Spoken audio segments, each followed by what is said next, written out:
We're taking the Hellcat to meet its biggest fan. Okay, go for it. Whoa. You know what that is? Yeah, it's a Charger Hellcat. Charger Hellcat. Want to come check it out? Yeah. All right. Hi there, I'm Justin Pritchard, and this is the Dodge Charger SRT Hellcat Widebody. And of all the four-door cars that you could buy, it is the most ridiculous. And that's why most reviews on this car are pretty much like this.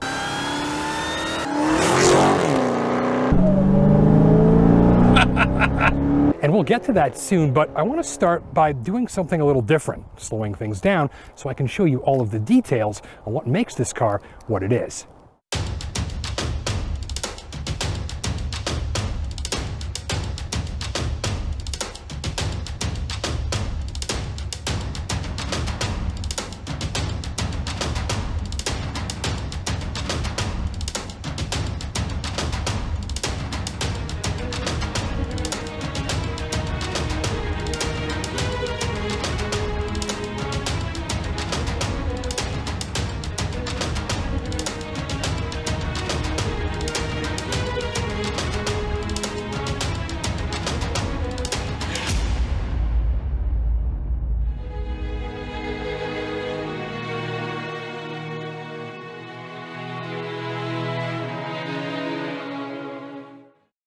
This Hellcat just tested positive for being thick. The widebody treatment makes this Hellcat 3.5 inches wider than a standard Hellcat model, and you can spot the fender flares and wider tires stuffed inside of them, with 305s putting the power to the ground and some tweaks to the sway bars, spring rates, and adaptive dampers to help make use of the added tire. What you're looking at here is a Hellcat whose handling limit has been raised even higher. It's a road-going Sidewinder missile.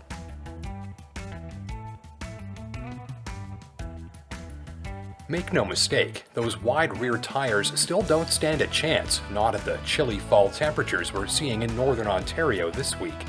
With 707 horsepower and 650 pounds of torque on tap, anything but warm, gooey rubber will result in on-demand wheel spin if you're not being careful, and even wheel spin sometimes if you are.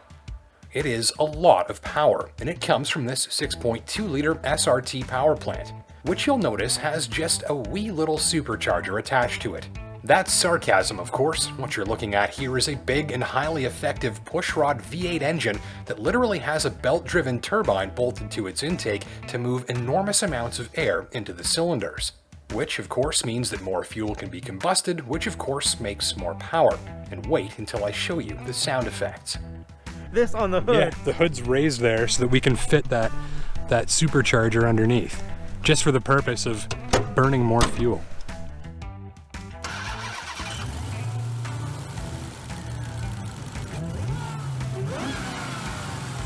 Imagine taking the standard free-breathing SRT V8 engine, which I will tell you is all anybody needs, and then feeding it a few dozen doses of pre-workout. That's what the supercharger does.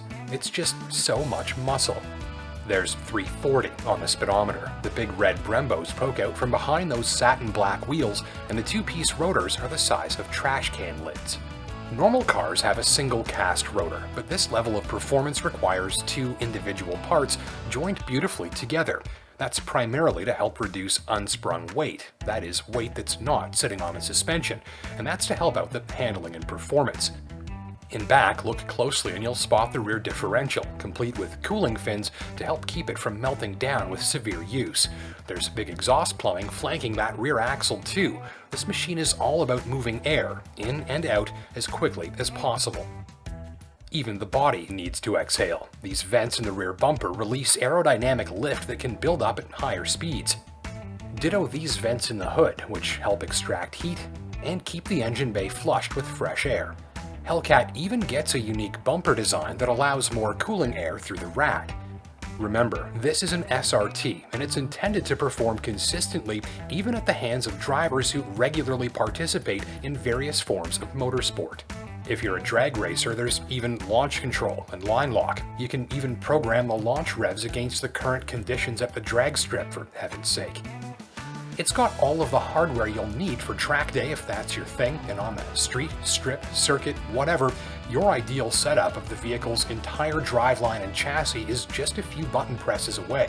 Steering, shocks, throttle response, traction assist, launch control, and even launch assist, which can electronically nuke axle hop as you get off the line.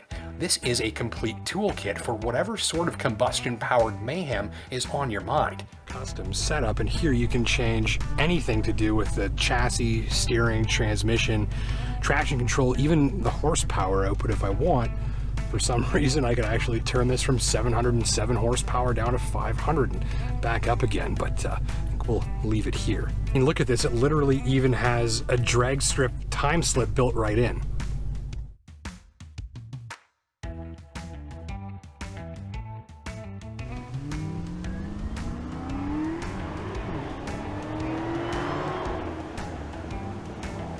And as a photographer, I love having precise control over exactly what my equipment is doing, down to the finest detail. That's how camera guy James and I work the cameras to get picture-perfect images we hope you'll like, and how the Hellcat driver can dial in their picture-perfect performance driving experience on the fly. Or just chill out. It's a lovely highway cruiser in most regards. It's big, heavy, and long, and that's a recipe for good ride quality right off the bat. Add in the adaptive dampers that fine-tune the ride and body motions in real time, and it's a very comfortable cruiser. Pretty quiet at speed, comfy, lots of room, and the furniture is pretty good too. Just remember that even gentle driving won't spare you a hefty gas bill, and if you've got a heavy foot, I'd suggest maintaining a contingency fund for fuel and tires. Still, if you're okay feeding all of those ponies, it's a perfectly comfortable touring machine if that's what you want to get up to. The seats are hilarious. They're big and comfy, but also hold you beautifully in place, and they look badass, and the SRT Hellcat logo embroidered right here greets you every time you open the door. Of course, you'll need the secret red key to unlock maximum firepower. Only it gives you all 707 horses. The standard black key limits you to about 500 instead, so I prefer to leave the black key at home.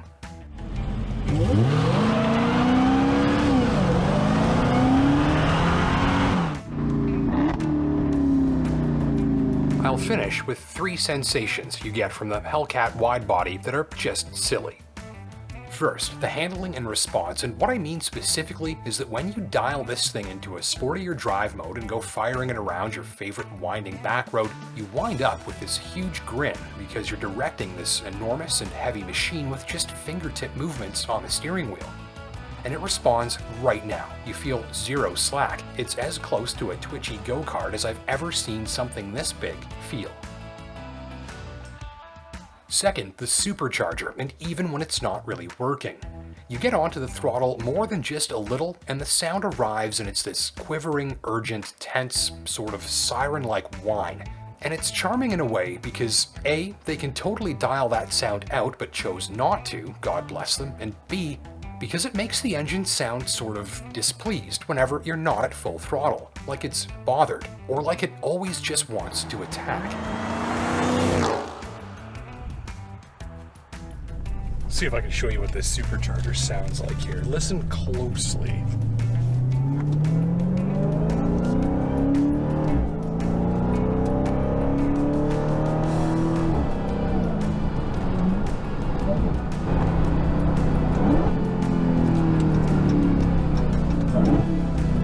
I think it sounds even gnarlier on the downshifts. It's just an incredible sound. And with that, the third hilarious sensation I'll describe for you being, of course, the explosive thrust and sound effects that come when you make that supercharger happy by giving it a boot full of throttle. Camera guy James is going to rig up the audio and put the microphone right under the hood next to the supercharger so that we can show you what that sounds like. We don't want to hurt the microphone. We don't want to hurt the microphone, and we don't want the microphone to become a part of the engine. You got belts over here. We're going to avoid the belts. So you want to stay away from belts. And there we go. And then, boom, done. It's going to hear that, no problem.